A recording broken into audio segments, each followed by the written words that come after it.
So yesterday, Tina, aka Bean, and I took the boat out up onto the, what river is that? The Snohomish, Skykomish. I don't even know. There's two rivers that flow together. I don't know which one. I think it's the Snohomish. Right in Snohomish, Washington. And the plan was just to kind of show you a little clip of that day adventure. But I had the brilliant idea this morning of showing you really the utility of one of these mini boats, because we're doing something completely different now. It's Sunday morning. I'm actually going to run this first, and then we'll do the Snohomish stuff later in the video. So today, the Bean and I were loaded up. We got our fishing gear, and we're going to go out to the Stillaguamish River. It's right out by the Puget Sound, and we're going to actually run out into the sound, into the saltwater.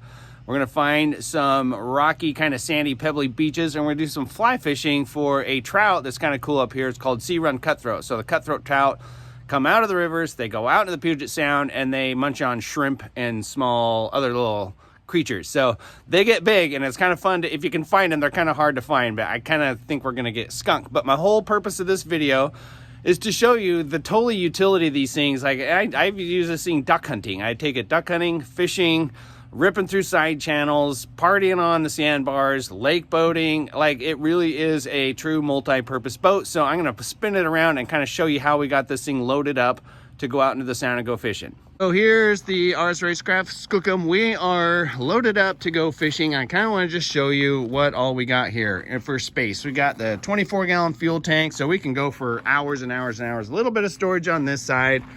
This whole rear swim step and all the ultra deck stuff really came in handy yesterday for our sun tanning, essentially, and chilling out. So in here, I just run one of these Walmart special bins, and this is my dry storage. I got my life jackets, dry clothes, whatnot in there.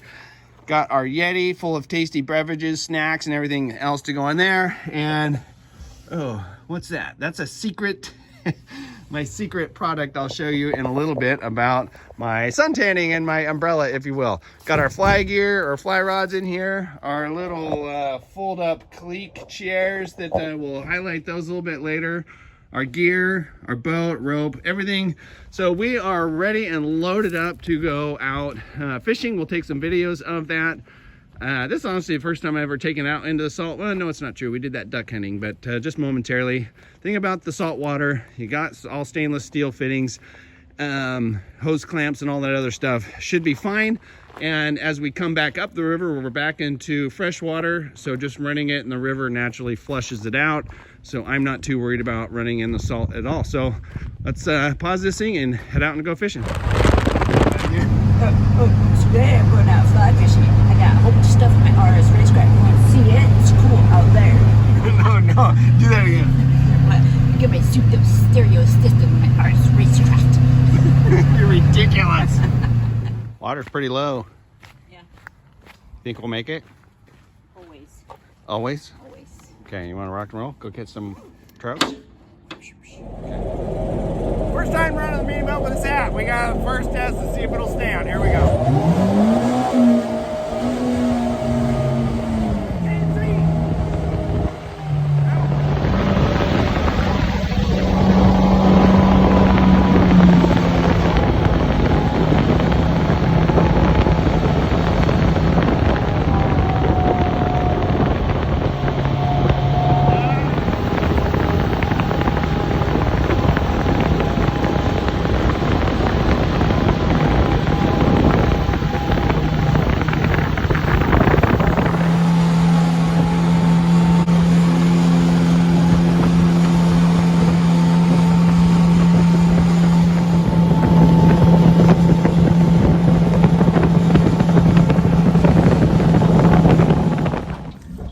Obviously speed tested the hat. It's a little bit crooked now, but so Bean and I are in a little bit of a predicament. We came out of the Stilly, and it is low tide, probably right here. It's about 1.5 feet of water, and I didn't map or GPS track our way out. So now we got to try to find the entrance on the way in.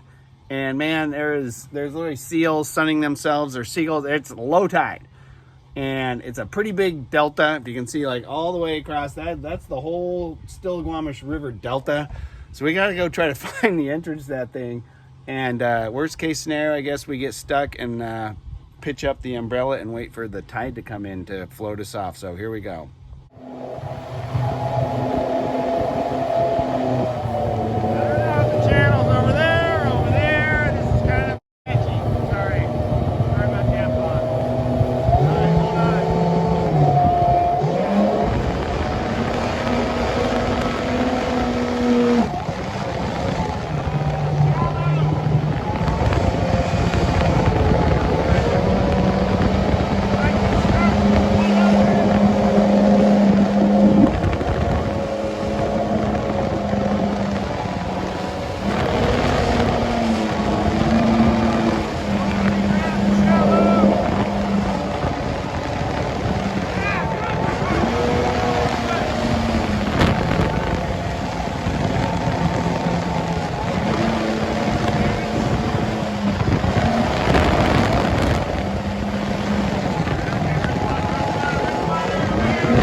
Holy crap, man. We made it a long way. There's no water in here. Like, we are high and flipping dry right now. Like, there is no water. We are screwed. There's literally people walking out here with their inner tubes. And now we wait. We're gonna pitch up the umbrella and have a frosty one. Welcome to low tide in the Puget Sound. Okay, had to step back a little bit to get some scale to our situation here. Like, this stuff is all like literally just inches deep, and the sound is right out there. The tide will be coming in here in a bit. The boat is high and dry. This is all just sandy stuff, the silt coming out of the stilly. So, what do they say? When in Rome, do as a Roman. So, here's the other part of our boat. Made this badass little umbrella for shade. Tina's working on some cocktails, and now what do you do, babe? We sit here and wait for the tide to come in. Yeah, sit here and relax. Yeah, like it was planned. We actually have lawn chairs. Yeah, people are looking at us like, why is that boat high and dry? But this is all part of our plan, actually. We might even throw the poles in the water so it looks like we're fishing instead of high and dry.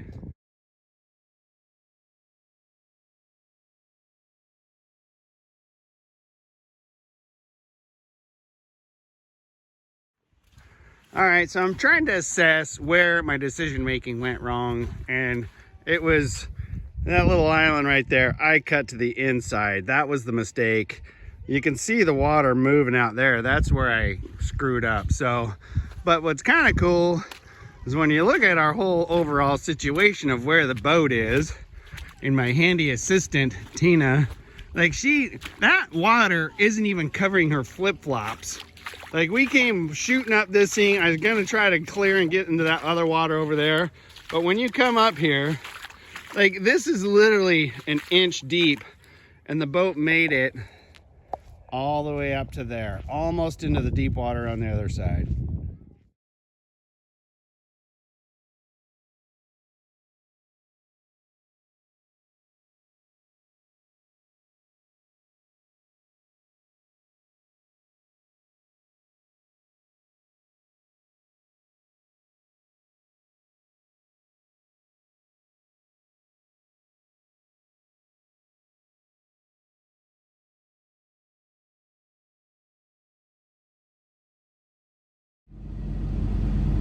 So, some of y'all might know I'm an airline pilot by trade, and every year you got to go through, it's called recurrent. That's 3 days in the simulator, also known as the pain cave. So, I just finished up my last simulator for this year's training today.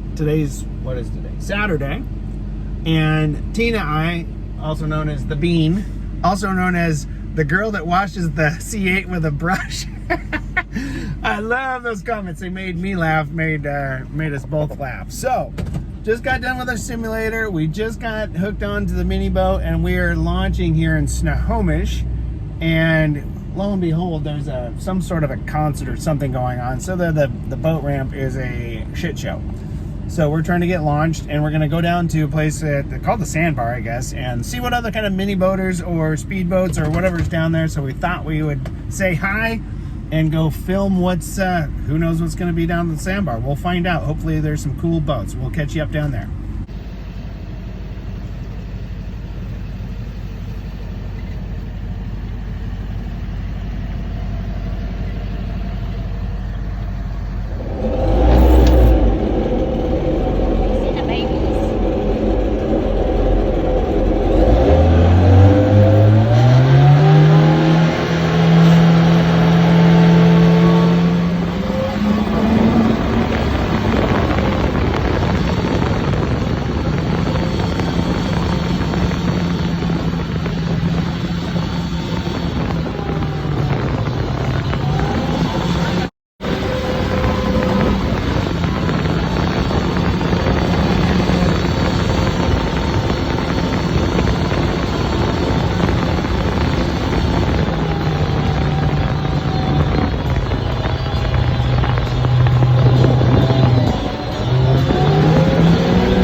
summer meltdown on the river. Had no idea this was going on, and it's just flipping people everywhere. You're like, I got a cooler.